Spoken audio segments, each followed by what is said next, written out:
क्या सनी देओल फ्रॉड है? क्या उन्होंने जालसाजी की है? क्या उन्होंने धोखाधड़ी की है? पिछले कुछ दिनों से मीडिया में आप लगातार ये हेडलाइंस पढ़ रहे होंगे, सुन रहे होंगे, आपके दिमाग में भी सवाल आ रहा होगा सच क्या है, क्योंकि सनी पाजी की तरफ से जवाब नहीं आया था, लेकिन अब सनी देओल की तरफ से जवाब आ गया है और उससे बहुत सारी चीजें एकदम क्लियर हो रही हैं और इस तरह के जिस तरह आरोप लग रहे हैं तो उसके बहुत सारे जवाब भी मिल गए। नमस्कार, मेरा नाम है मनीष शर्मा और आप देख रहे हैं जनगण मन रिएक्ट्स यानी @JGM रिएक्ट्स। तो यहां बात हो रही है उन आरोपों की जो सौरव गुप्ता ने लगाए, जो सुनील दर्शन ने लगाए, लेकिन फिलहाल बात होगी सौरव गुप्ता की, क्योंकि उन्होंने एक शिकायत दर्ज कराई थी पुलिस में, जिसके बाद मामला थोड़ा उछल गया। लगभग सारे मीडिया हाउस ने छापा इस बात को और बड़ा सनसनीखेज बना के छापा और साथ में आखिर में एक लाइन लिख दी कि सनी पाजी ने अभी इस पे जवाब नहीं दिया, सनी देओल ने जवाब नहीं दिया और उसके अलावा जो उनका मन आया उन्होंने छाप दिया। लेकिन मैंने आपसे तब भी कहा था कि ये बहुत जल्दी सनी पाजी की तरफ से इस पर जवाब आएगा और वो जवाब आ गया है और उससे बहुत सारी चीजें एकदम क्लियर हो रही हैं। तो आपको वो दिखाते हैं उन्होंने क्या कहा और आप भी समझिए कि पूरा मामला क्या है। तो रिजवान मर्चेंट हैं सनी पाजी के वकील, उन्होंने ये जवाब दिया है और बाकायदा कानूनी नोटिस दिया है उन्होंने, इस बात का कानूनी तौर से दिया गया है जवाब, क्योंकि ब्लेम इस बार बहुत सीरियस है। जो एलिगेशंस लगाए गए हैं बहुत सीरियस एलिगेशंस हैं और इसीलिए इस तरह के जवाब ये माकूल जवाब है, बजाय खुद सनी पाजी के सामने आने के जवाब देने के। ये ज्यादा अच्छा तरीका है, ये सही तरीका है। तो खैर उन्होंने कहा है सनी देओल के खिलाफ कोई भी केस दर्ज नहीं हुआ है, बस एक साधारण सी शिकायत दर्ज की गई है जो किसी के भी खिलाफ की जा सकती है। पुलिस इस पूरे मामले की जांच करेगी। अब यह मामला आपको समझ में आया होगा कि भाई एक सिंपली पुलिस के पास जाके एक कंप्लेंट लिखवा दी और सारी जगह मीडिया हाउस में छपवा दिया कि भाई सनी पाजी फ्रॉड है, सनी पाजी ने जालसाजी की है, सनी पाजी ने धोखाधड़ी की है। भाई तो क्लियर कट मानहानि का केस बनता है, यहां पे तो क्लियर कट मानहानि का केस बनता है। और मीडिया हाउस ने इसलिए छाप दिया कि भाई पुलिस में शिकायत दर्ज कराई गई, किसी ने यह भी पड़ताल नहीं की कि FIR हुई है कि नहीं हुई है। तो हमने तो आपको उस दिन भी बताया था कि भाई मुझे इस पूरे मामले में बहुत चीजें संदिग्ध लग रही हैं। 2016 का मामला 2024 में उछल रहा है और आरोप भी ऐसे ऐसे लगाए हैं जो गले के नीचे नहीं उतर रहा। तो और सुनिए क्या कहा इसमें। तो वकील साहब कहते हैं सुप्रीम कोर्ट की गाइडलाइंस के मुताबिक शिकायतकर्ता और इससे जिसके खिलाफ शिकायत हुई है दोनों के बयान पुलिस लेगी। मैंने किसी स्पेसिफिक वर्ड का इस्तेमाल नहीं किया क्योंकि किसी भी तरह की FIR नहीं हुई है, कोई FIR नहीं हुई है सनी पाजी के खिलाफ में। एक कंप्लेंट दर्ज हुई है जिसके बाद पुलिस का काम है जांच करना, उसके बाद अगर जरूरत पड़ती तो FIR करना, यह शिकायत को खारिज कर देना। ये दोनों राइट्स पुलिस के हाथ में है। तो अब पुलिस यहां से जांच करेगी और हो सकता है मामला आगे बढ़े भी। अगर जो प्रोड्यूसर साहब हैं सौरव गुप्ता, जो बेसिकली उन्होंने कोई भी फिल्म प्रोड्यूस नहीं की है, वो लेकिन पैसा लगाना चाहते थे, पैसा लगा के मुनाफा कमाना चाहते थे और वो मुनाफा कमाने की नीयत यहां लगती है। खैर वो अब कानून का मसला है, वो कानून सुलझेगा, लेकिन कम से कम आपकी आंखों के सामने क्लियर होना चाहिए आखिर हुआ क्या। मेरे सामने जो पिछले मैंने वीडियो बनाया तो उसमें ये आया सवाल कि भाई पहले सुनील दर्शन ने आरोप लगाए, अब सौरव गुप्ता ने आरोप लगाया, कुछ तो बात होगी। नहीं, जरूरी नहीं है 4 लोग मिलकर आरोप लगाने देने से बात सच थोड़ी हो जाती है, नंबर 1। दूसरा, मामला तो साबित होगा कोर्ट में ही। अगर ये मामला कोर्ट तक जाता है तो भाई कोर्ट अगर फैसला करेगा तब तो वो दोषी साबित होंगे, वरना तब तक तो दोषी मानना एकदम गलत है।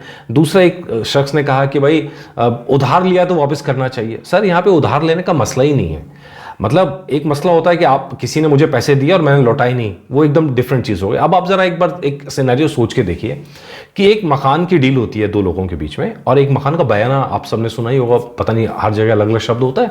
तो एडवांस पेमेंट होता है कि भाई हम आपको मकान बेच रहे हैं और हम इसके लिए हम मकान आपसे खरीदना चाहते हैं और इसके लिए हम आपको मान लीजिए 1 लाख रुपए की रकम दे रहे हैं।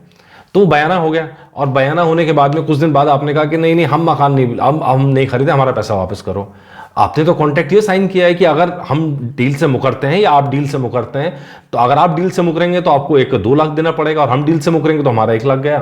तो यहां इस तरह की डीलिंग की बात है कि भाई डील हुई थी दोनों के बीच में और वो डील गड़बड़ हुई है। कुछ क्या गड़बड़ हुई है चलिए आगे देखते हैं।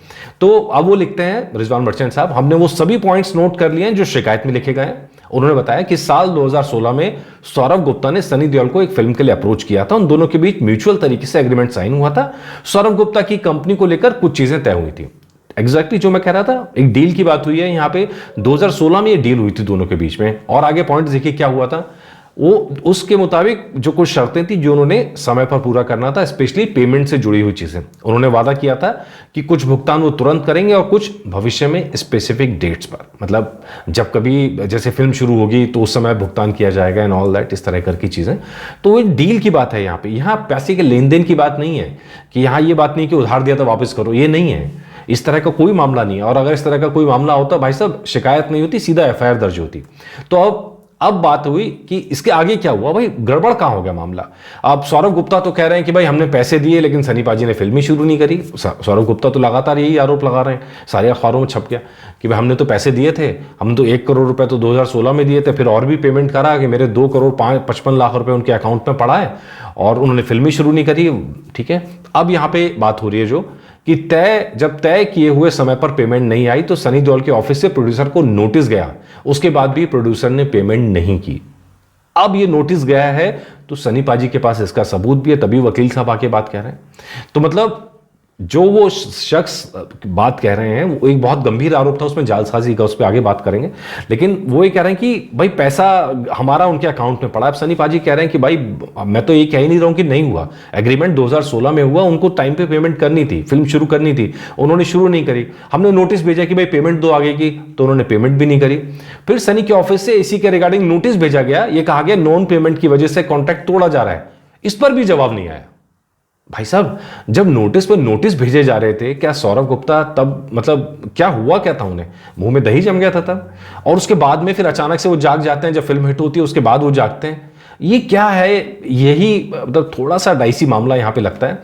इसके बाद हमने प्रोड्यूसर को लिखा कि हम ये कॉन्ट्रैक्ट खत्म कर रहे हैं और दिए हुए पैसे भी जब्त कर रहे हैं।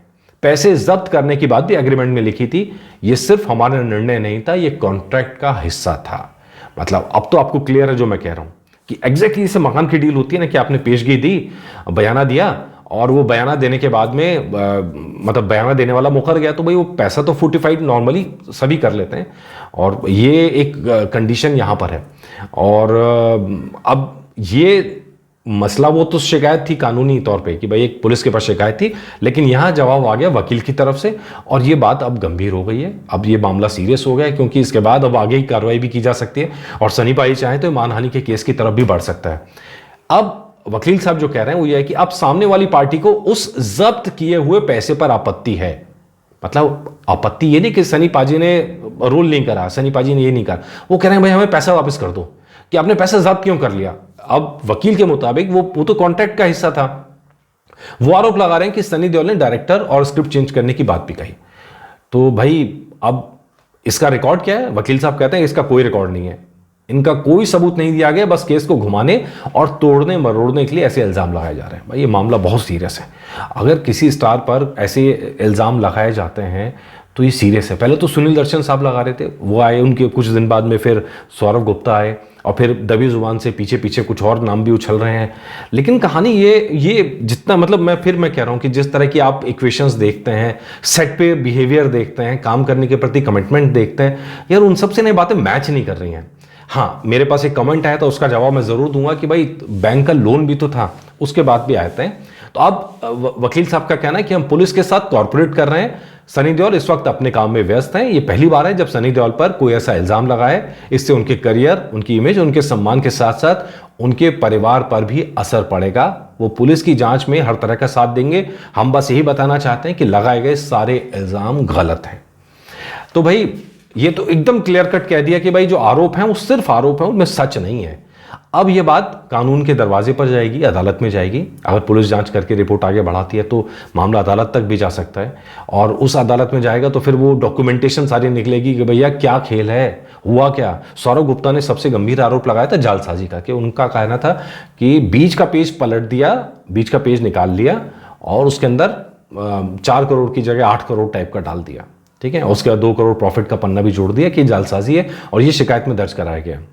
ठीक है जी। अब इसकी तरफ से जो कहा गया है कि भाई वो कॉन्ट्रैक्ट की कॉपी जब साइन कराई गई थी वो तो प्रोड्यूसर के पास ही थी, उसने अपने आप पन्ना निकाल के दूसरा पन्ना जोड़ दिया, तो इसमें कोई क्या कर सकता है। अब ये चीजें, अब ये मसला जो है, मान लीजिए अगर कॉन्ट्रैक्ट का पन्ना जोड़ा गया और उसमें सनी पाजी के साइन नहीं है, उनकी कंपनी के साइन नहीं है, तो भाई मतलब ये तो सीरियसली फ्रॉड सौरभ गुप्ता की तरफ से होगा। लेकिन अगर उस पर कंपनी के साइन है, सनी पाजी के साइन है और तब पन्ना जोड़ा गया, तब वो एकदम दूसरा इशू हो जाएगा। अब ये सब चीजें कानून के दरवाजे पर पहुंच गई, पुलिस जांच करेगी, कोर्ट में मामला जाएगा। लेकिन एक गंभीर बात कि भाई सनी पाजी पे तो जब गदर 2 आई थी, बैंक ऑफ बड़ौदा ने बाकायदा मतलब उनका विला जो सेल करने का, नीलाम करने का नोटिस लगा दिया था, जो बाद में वापस लिया गया फिल्म हिट होने के बाद में। तो भाई प्रॉब्लम ये होती है कि सनी पाजी सिर्फ एक्टर नहीं है, वो प्रोड्यूसर भी हैं। उन्होंने बहुत सारी फिल्में प्रोड्यूस की हैं, और जब कभी फिल्में प्रोड्यूस की हैं तो उन्हें हमेशा मैक्सिमम टाइम घाटा उठाना पड़ा है। तो वो तो खुद कहता है कि भाई प्रोड्यूसर बन के मैं पछता रहा हूँ कि प्रोड्यूसर जब जब बनाऊँ तो मैं लॉस में गया हूँ।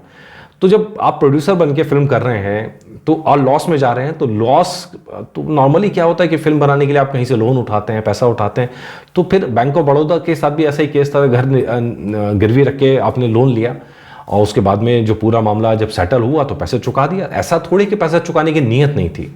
ये चीज़ अब क्लियर कट यहाँ समझनी होगी। तो अब लेकिन सनी देओल के वकील की तरफ से जवाब जब आ गया तो बहुत सारी चीज़ें क्लियर हैं, और यही इसी को इसी तरह देखना चाहिए।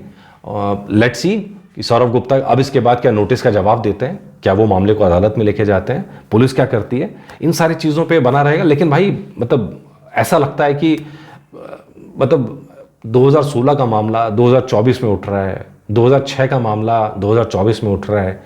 यार कुछ तो गड़बड़ चल रही है यार, कुछ तो खेल हो रहा है ना। इससे पहले एक अफवाह और आई थी, उसके ऊपर मैंने जानबूझ के एपिसोड नहीं किया था। वो ये था कि सेट के ऊपर सनी पाजी और आमिर खान की लड़ाई हो गई, जिसका कोई सरासर गलत खबर है, कुछ नहीं है इसके पीछे, ऐसी अफवाहें उड़ाई जा रही हैं। तो भैया ये तो लग रहा है कि जानबूझ के टारगेट किया जा रहा है। होप दूध का दूध पानी का पानी हो, और हम तो सच के साथ हैं ही।